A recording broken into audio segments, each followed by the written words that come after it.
Hello, नमस्कार. कसे आहात सर्व? मस्त आहात ना? मस्तच राहा. सर्वांना सर्वप्रथम श्री स्वामी समर्थ. तुम्हाला सर्वांना आजचा दिवस खूप छान आनंदाचा आणि आरोग्यदायी जाओ. तर बघा, पीस लिलीचं फूल हळूहळू खूप छान असं फुलतंय आणि प्रत्येक झाडावर पाणी टाकल्यानंतर ना असं जे थेंब थेंब पाणी ओघळतं ना, त्याकडे बघून खूप छान असं समाधान वाटतं. तर ह्या कणेरला सुद्धा बघा किती छान फुलं आलेत. तर आज मी बनवते आहे सगळ्यांचा फेवरेट असा, म्हणजे सगळ्यांनाच, लहानांना मोठ्यांना सगळ्यांनाच आवडतो तो असा पिझ्झा, आणि तो म्हणजे हेल्दी पिझ्झा. तर हेल्दी पिझ्झा कसा, तर तो म्हणजे की यामध्ये मैद्याचा वापर मी करत नाहीये. जे आपले गव्हाचं पीठ आहे त्याच्यापासून हा पिझ्झा बनवते. तर गव्हाचं 1 वाटीचं प्रमाण घेतलंय पिठाचं. त्यामध्ये आता 4 चमचे, मध्ये थोडंसं असं विहिरीसारखं बनवायचं आणि त्यामध्ये 4 चमचे मी आता दही घालते. तर हे दही घरी लावलेलं आहे. तर या दह्याची सुद्धा रेसिपी लवकरच मी तुमच्यासोबत शेअर करणार आहे. बऱ्याच ताईंनी मला विचारलं होतं. तर दही बघा, 4 चमचे दही घेतले. प्रमाण याचं परफेक्ट घ्या, कारण ह्याचं जर प्रमाण चुकलं ना आपलं, तर मग सगळ्याच गोष्टी बिघडतात. तर त्यानंतर यामध्ये अर्धा चमचा मी बेकिंग पावडर घातले. यामध्ये ईस्ट घालत नाहीये. तर कुठलाही मैदा, ईस्ट कसलाही वापर न करता आपण हा पिझ्झा बनवणार आहोत. त्यानंतर 1/4 चमचा आपण ह्याच्यामध्ये बेकिंग सोडा घालायचा आहे. आणि हे जे घालतोय ना, बेकिंग सोडा, बेकिंग पावडर, तर हे सर्व आपण जे दही घातलंय दह्यावरतीच घालायचंय. यामध्ये चवीनुसार मीठ घातलंय, म्हणजे मी अर्धा चमच्याच्या आसपास यामध्ये मीठ घातलं. त्यानंतर यामध्ये घालणार आहे 1 चमचा साखर. तर ही नॉर्मल साखरही घालू शकतो किंवा तुम्ही पिठी साखर सुद्धा यामध्ये घालू शकता. तर आता ह्याच्यामध्ये थोडंसं पाणी घेऊन पहिले हे सगळं मिश्रण पूर्णपणे व्यवस्थित मिक्स करून घ्यायचं. आता या एवढ्या पिठामध्ये ना 2 छोटे-छोटे म्हणजे मीडियम साईजचे पिझ्झा रेडी होतात. तर जर तुम्हाला जास्त पिझ्झा बनवायचे असतील तर त्याच्यानुसार तुम्ही प्रमाण वाढवायचं आहे. तर आता हे अगदी पूर्ण छान असं मळून घ्यायचं पीठ. थोडंसं पाणी घालायचं. पाणी एकदम जास्त घालायचं नाही. आणि पीठ बघा असं पूर्ण स्मूथ होईपर्यंत छान असं मळत राहायचं. म्हणजे जे पीठ बघा आधी किती चिकटत होतं हाताला, तर आता अजिबात कुठेही ताटाला आणि हाताला कुठेही पीठ चिकटत नाहीये. एवढ्या कन्सिस्टन्सीला हे पीठ छान मळून घ्यायचंय. मध्ये थोडंसं 1 चमचा मी तेल सुद्धा घातलं होतं.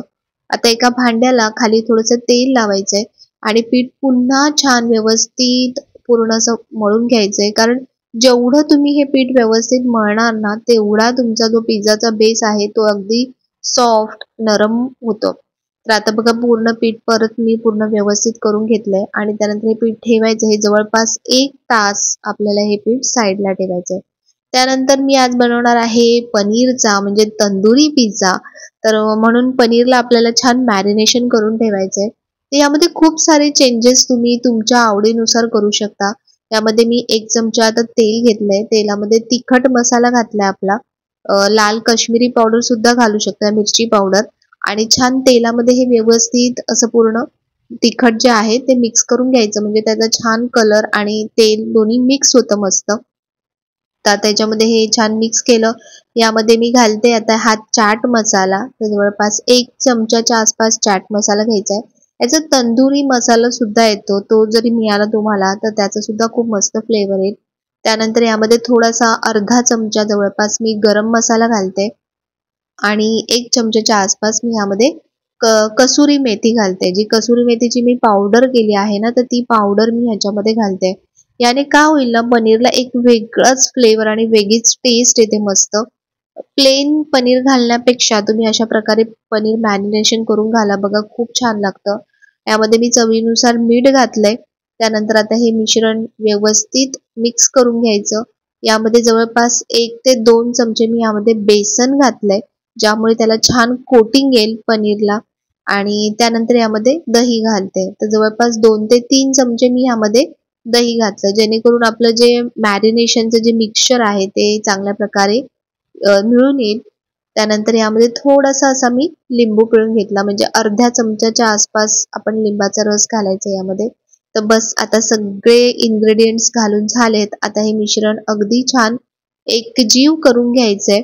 तर बघा, एकजीव केल्यानंतर अशा प्रकारे तुम्हाला काहीसं टेक्स्चर दिसेल. तर तंदूर करताना अशा प्रकारचंच म्हणजे मॅरिनेशन असतं ते तयार करतात. तर पनीरचे तुकडे मी एकदम लहान नाही आणि एकदम मोठेही नाही, असे एकदम मीडियम साईज मध्ये कट करून घेतलेत. कारण तुम्ही जेव्हा हे रोस्ट करणार म्हणजे फ्राय करणार, तर तेव्हा कधी कधी पनीर तुटलं जातं. तुम्ही खूपच म्हणजे छोटे तुकडे केले तर नंतर आपण त्याचे बारीक तुकडे करू शकतो. तर आता या मॅरिनेशन मध्ये सुद्धा हे पनीर असं पूर्ण व्यवस्थित सगळीकडून लावून घ्यायचंय. आणि हे पण जवळपास म्हणजे पिठासोबतच हे ठेवून द्यायचं. अर्धा ते 1 तास छान मॅरिनेट झालं ना की मग ते मिश्रण छान घट्ट होतं. तर आता हे मी पूर्ण मिक्स करून घेतलंय आणि मॅरिनेशन साठी ठेवून देते.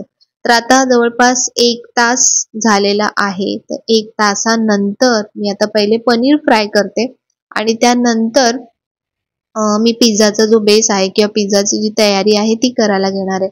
तर बघा पनीरचं बघा जे मॅरिनेशन असतं ना ते असं ठेवल्यानंतर व्यवस्थित घट्ट होतं आणि पनीरला छान लागतं.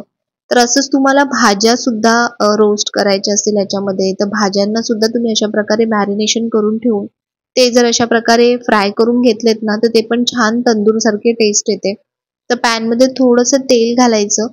शक्यतो हे तुम्ही जो आपला कोटिंग पॅन्स असतात ना त्याच्यावरती करा, कारण नाहीतर मग ते चिटकण्याची, नॉर्मल तव्यावरती जर टाकलं तर चिटकण्याची शक्यता असते. आणि अजिबात हलवू नका. आता एक साइडला माझे पनीर होत आहेत फ्राय, तोपर्यंत मी पिझ्झाची जी बेसची तयारी आहे ती पूर्ण करून घेते. तर बेस पण बघा आपला छान असा फुललाय पहिल्यापेक्षा. आणि याच्यामध्ये 2 पिझ्झा आपले बनतात. तर आता एक तुकडा जो आहे तो मी ठेवून देते आणि एक भाग मी त्याचा घेतलाय. पुन्हा एकदा खूप छान मळून घ्यायचं पीठ. अगदी जेवढं तुम्ही पीठ मळाल ना, जेवढं पीठ हलकं कराल ना, तेवढा तुमचा पिझ्झाचा बेस खूप छान सॉफ्ट आणि मस्त होतो आणि फुलतो सुद्धा. तर आता बघा मी मस्त याला व्यवस्थित परत एकदा चांगलं मळून घेतलंय.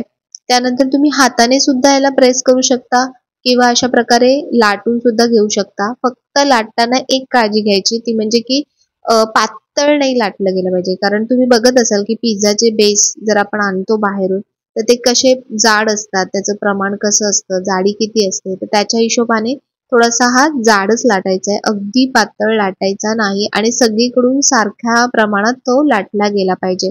तर आता असं मी लाटण्याने थोडासा लाटून घेतला व्यवस्थित.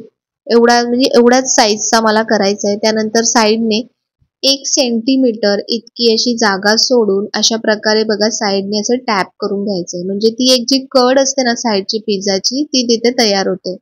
आणि ही पूर्ण कड करून घेतल्यानंतर आपल्याकडे फोक असतो, चमचा म्हणजे काट्याचा चमचा ज्याला म्हणतात. तर त्याच्याने मध्ये याच्यावरती व्यवस्थित असे छान छिद्र करून घ्यायचे, जे म्हणजे जे पण मसाले वगैरे जे पण आपण स्टफिंग याच्यावर टाकणार ते पूर्ण आतपर्यंत जातात. तर मी हा जो एक पहिला पिझ्झा आहे तो अशा प्रकारे प्लेटमध्ये ठेवणार आहे. तर म्हणून स्टीलच्या प्लेटला मी छान तेल लावून घेते, म्हणजे जो बेस आहे ना तो खाली चिटकत नाही त्याला. तर बघा आता हा बेस मी या प्लेटमध्ये पहिलेच अरेंज करून घेते, कारण एकदा जर पिझ्झा त्याच्यावरती आपण पूर्ण बनवला तर तो मग आपल्याला व्यवस्थित उचलता येणार नाही. त्यामुळे तुम्हाला ज्या प्लेटमध्ये किंवा ज्या ट्रेमध्ये तुम्हाला बनवायचं आहे ना, त्यामध्ये आधीच तो व्यवस्थित त्याचा बेस ठेवून घ्या. तर बघा बेसला नंतर जसं मी सांगितलं की काटेरी चमचा किंवा फोक घ्यायचा आहे आणि त्याच्याने असे छान छिद्र करायचे आहेत. म्हणजे आतपर्यंत आपलं जे म्हणजे स्टफिंग आहे ते जातं पण आणि जो बेस आहे तो पण छान व्यवस्थित शिजायला त्याला मदत होते. तर आता मी माझ्याकडे एअर फ्रायर आहे. तर एअर फ्रायर मी 5 मिनिटं प्रीहीटसाठी करून ठेवलाय. तुमच्याकडे ओव्हन किंवा एअर फ्रायर नसेल तर घाबरू नका. कढई घ्या, कढईला गॅसवर ठेवा, त्याच्यामध्ये आपलं नॉर्मल जे मीठ असतं ते घाला, त्याच्या आतमध्ये एक स्टँड ठेवा छोटं आणि ते गरम होऊ द्या मस्त 10 मिनिटासाठी. तोपर्यंत ही तयारी करा. तर आता मी बेसवरती ना पिझ्झा सॉस मिळतो मार्केटमध्ये, तर तो पिझ्झा सॉस घेतलाय. त्यानंतर हे पिझ्झा टॉपिंग येतं, म्हणजे जे मिओनिज असतं ना, मिओनिज सारखंच पिझ्झा टॉपिंग असतं. हे आतलं जे स्टफ तुम्हाला जे काही करायचंय ना, ते तुमच्या चॉईसनुसार, तुमच्या टेस्टनुसार, आवडीनुसार तुम्ही काही याच्यामध्ये स्टफ करू शकता. पण शक्यतो पिझ्झा सॉस लावा, त्यामुळे खूप मस्त टेस्ट येते पिझ्झाला आपल्या. त्यानंतर आता जे पनीर मी छान असे फ्राय करून घेतले, तंदूर सारखे करून घेतले, तर ते पनीर ठेवते मी. याच्यापेक्षा छोटे छोटे तुकडे जरी केलेत तरी चालतात. मी आता सध्या असेच तुकडे ठेवलेत. पण छोटे छोट्या साईज मध्ये जरी तुम्ही तुकडे केलेत ना, तरी ते पूर्ण छान मस्त त्याच्यामध्ये मर्ज होते. आता यामध्ये पनीर घातलेत. त्यानंतर यामध्ये आता मी घालते मोझरेला चीज. पिझ्झा मध्ये हे चीज वापरलं जातं, ज्यामुळे छान असे बघा एक रेषा येतात जेव्हा पिझ्झा असा काढला जातो ना, तेव्हा असं छान रेषा येतात, तर तशी त्याच्यासाठी हे मोझरेला चीज घालतात आणि ह्याची टेस्ट सुद्धा छान लागते. त्यानंतर मी यावरती घालते आणखीन जे प्रोसेस चीज असतं आपलं, तर ते चीज घालते. म्हणजे चीज क्यूब्स जे येतात ना, ते चीज असं घालते. अगदी मस्त असा यम्मी आणि चीजी पिझ्झा होणार आहे हा. त्यानंतर मला आवडतं तो म्हणजे कांदा. तर पनीर आणि कांदा म्हणजे पनीर अनियन ह्याची टेस्ट आहे ना खूप वेगळीच लागते, मस्त यम्मी लागते. ह्यामध्ये तुम्हाला आवडतात त्या भाज्या सुद्धा तुम्ही घालू शकता. तुम्ही कॉर्न घालू शकता, शिमला मिरची घालू शकता, बेबी कॉर्न घालू शकता, बऱ्याच ज्या तुम्हाला ऑलिव्हज घालू शकता. जे तुम्हाला आवडतं ते तुम्ही यामध्ये कस्टमाइज करू शकता. तर पुन्हा एकदा वरून मी थोडासा चीजचा लेयर टाकला. त्यानंतर साईडच्या ज्या ह्या कडा आहेत ना, तिथे थोडंसं तेल लावून घ्यायचं. म्हणजे त्या कडा अशा एकदम कडक होत नाहीत, सॉफ्टच राहतात. तर आता ओव्हन मी म्हणजे एअर फ्रायर जो आहे तो मी प्रीहीट करून ठेवलाय आणि त्याच्यामध्ये बघा आता हा पिझ्झा ठेवते आतमध्ये आणि इथे पिझ्झाचं सेटिंग दिलेलं आहे त्यांनी ऑलरेडी. तर त्याच्यामुळे 180 डिग्रीला आपल्याला जवळपास 10 मिनिटं हा शिजवायचा असतो. तर बघा आपला पिझ्झा मस्त असा रेडी झालेला आहे. बेस पाहिजे तेवढा असा फुगलेला नाहीये. मला पहिले वाटलं की एवढा खास झाला नसेल कदाचित, पण खरं सांगू इतका यम्मी आणि इतका टेस्टी झाला होता ना. आणि सगळ्यात चांगली गोष्ट जी वाटते की ती म्हणजे की हेल्दी आहे. तर त्याच्यामुळे मुलांना सुद्धा मोठ्यांना सुद्धा सगळे घरच्या घरी असा पिझ्झा बनवून तुम्ही नक्कीच खाऊ शकता. ओव्हन किंवा एअर फ्रायरची गरज नाहीये. तुम्ही कढईमध्ये सुद्धा छान अशा प्रकारे बेक करू शकता. तर निष्ठाने तोपर्यंत मस्त बनवलं होतं घरच्या घरी मोहितो आणि अशी आमची आजची अशी छोटीशी पार्टी झाली मस्तपैकी. पिझ्झा आणि मोहितो आणि सगळ्या गोष्टी अशा घरगुती असल्यानंतर ना आणखीनच अशी मज्जा येते. तर असा पिझ्झा तुम्ही बघितला, घरच्या घरी मस्त होतो, एकदम छान लागत होता. फक्त ना जे म्हणजे मी तर फर्स्ट टाइम ट्राय केला. मी पिझ्झा वगैरे मला जास्त आवडत नाही म्हणून मी करतच नाही. पण निष्ठाला हवं होतं कधीपासून मी मागे लागली होती, तर मग म्हटलं चला ट्राय करू. पण खूप यम्मी झाला होता. फक्त मी तुम्हाला सांगते की जे आपण बेस ठेवतो ना, तो बेस थोडासा असा जाड ठेवायचा. आणि तुमच्याकडे ओव्हन जरी नसेल किंवा असं एअर फ्रायर जरी नसेल तरी उलट तुम्ही कढईमध्ये थोडंसं मीठ टाकायचं, त्याच्यावरती स्टँड ठेवायचं आणि त्याच्यावरती पिझ्झा प्लेटमध्ये ठेवायचा आणि तो जवळपास 10 ते 15 मिनटं बेक करायचा. मस्त पिझ्झा होतो आणि तुम्ही ट्राय करा नक्की घरच्या घरी. आणि हेल्दी असा पिझ्झा होतो, एकदम मस्त. मुलांना म्हणजे खाल्ल्याचं समाधान सुद्धा मिळतं आणि त्यांच्या इच्छाही पूर्ण होतात आणि आपल्याला काहीतरी हेल्दी दिल्याचं सुद्धा समाधान वाटतं. तर खूप मस्त झाला होता, छान झाला होता, टेस्टी झाला होता. तुम्ही पण ट्राय करा आणि मला नक्कीच सांगा की पिझ्झा कसा झाला होता. तर आता सध्या आता निष्ठाच्या एक्झाम्स चालू होणार आहेत, तर त्याच्यामुळे सगळ्यांच्याच मुलांच्या ज्या म्हणजे जे स्टेट बोर्डला वगैरे असतील तर त्यांच्या सगळ्यांच्या एक्झाम्स आता चालू होतील, काहींच्या चालू झाल्या असतील. तर तुम्हाला सर्वांना एक्झामसाठी बेस्ट ऑफ लक. मस्त एक्झाम द्या छान आणि आता लक्ष द्या, कारण नंतर मग कसं आहे एक्झाम झाल्यानंतर तुमच्याकडे भरपूर वेळ आहे खेळण्यासाठी, टीव्ही बघण्यासाठी, सगळ्या गोष्टींसाठी. पण आता जो वेळ गरजेचा आहे परीक्षेच्या आधी, तर तो वेळ वाया घालवू नका. ज्यांच्या एक्झाम्स अजून आल्या नाही आहेत तर त्यांनी थोडंसं प्रिपरेशन स्टार्ट करा, एक्झामसाठी रिव्हिजन स्टार्ट करा. तर निष्ठाची आता उद्यापासून परीक्षा आहे आणि म्हणून थोडंसं टाईमपास आम्ही ही गोष्ट केली तिच्यासाठी जराशी म्हटलं आणि तुमच्यासोबत पण शेअर केली रेसिपी. तर मस्त झाली होती, नक्की ट्राय करा. खरं सांगते खूप छान झाला होता. फक्त बेस आहे ना जो आपण जसा मैद्याचा बेस खातो, मैद्याचा बेस कसा खूप फुगतो, तर तसा हा जास्त फुगत नाही आपल्या चपातीचा म्हणजे पीठचा. पण टेस्ट एकंदर टेस्ट खूप चांगली लागते आणि हेल्दीसुद्धा आहे ते आपल्यासाठी. तर आता आणखीन एक गोष्ट ती म्हणजे की आता 9 तारखेला आहे आपला गुढीपाडवा आणि 10 तारखेला आहे स्वामींचा प्रकट दिन. तर गुढीपाडव्याची तर तयारी चालूच आहे, पण स्वामींच्या प्रकट दिनाला सुद्धा काय असं छान करू, काय वेगळं करू असं सुद्धा माझ्या डोक्यात खूप चाललंय. तर बघू स्वामी आपल्याकडून काय करून घेत आहेत. तर बऱ्याच जणांच्या सेवा सुरू झाल्या असतील, बऱ्याच जणांचे पारायण सुरू झाले असतील. स्वामी प्रकट दिनापर्यंत बरेच जण 21 दिवसांचं पारायण करतात, स्वामी चरित्र सारामृताचं, गुरुचरित्राचं पारायण करतात. तर मी पारायणाचं नाही, पण माझं रोजचंच वाचन असतं. मी अखंड जे आहे वाचन पारायण म्हणजे ते मी चालूच ठेवते. 3-3 अध्याय माझे रोजचे असतात, तर ते वाचन असतं. तर आणखीन बऱ्याच गोष्टी मी शेअर करेन तुमच्यासोबत की 10 तारखेला म्हणजे स्वामी समर्थ प्रकट दिनाच्या दिवशी आपण आणखीन काय काय गोष्टी करायच्या आहेत, कसं करायचे, कशी पूजा करायची आहे. मागच्या वर्षीचे व्हिडिओ तर आहेतच.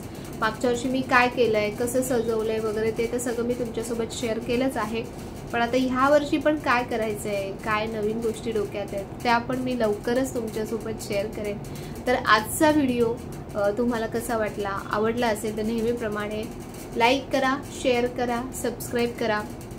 पुन्हा भेटूया अशाच नवीन छानशा व्हिडिओमध्ये. तोपर्यंत सर्वांना बाय आणि सर्वांना श्री स्वामी समर्थ.